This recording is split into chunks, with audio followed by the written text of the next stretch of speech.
Alex Murdaugh faces steep uphill fight in his push for new trial after state judge on Tuesday imposed high burden of proof surrounding limited witness examination and accusations that the court clerk tampered with the jury during last year's sensational trials.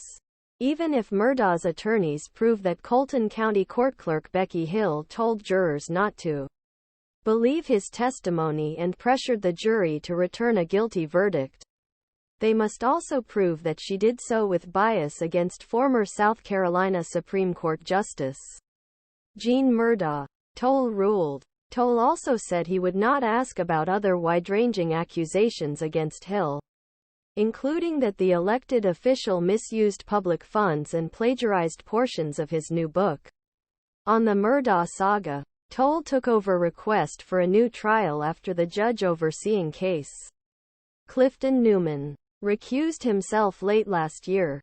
Hill swore that he never asked jurors about Murdaugh's guilt and never said he committed the S. State police are investigating allegations of grand jury tampering and misconduct against Hill but have not charged him with any crimes. But lawyers acknowledged last month that he had presented a BBC reporter's piece to his co-author as if it were own words. Hill and jurors will attend evidentiary hearings starting Jan. 29. The judge won't ask for Newman's testimony. This is not Ms. Hill's case, he later added, emphasizing that investigation focused on the court clerk's interactions with jurors and juries' ability to reach a verdict impartially.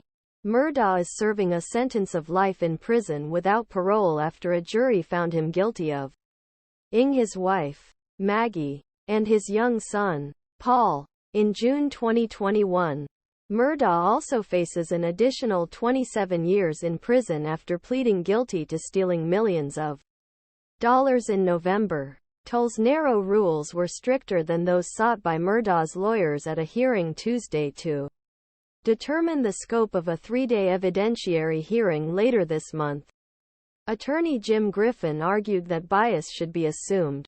Griffin said state bears the burden of proving that unauthorized third-party communications like interaction Hill alleged were harmless. Toal sided with state, noting that the court had affidavit of only one juror who swore that outside contact occurred. He said he wanted to hear specific evidence about how the juror perceived Hill's alleged comments. Toal dealt another blow to the defense by blocking questions about what impact jury tampering, alleged by Murdaugh's attorneys, might have had on jury deliberations. He will not ask jurors how they arrived at their decision, only the possible impact on the final outcome. No one, not me, not anyone else, is going to question a juror about the details of their deliberations, Toal said. State prosecutor Creighton Waters had asked Toal to prevent a full-scale fishing expedition following the post-trial revelations of plagiarism and wiretapping charges against Hill's son. Waters said interviews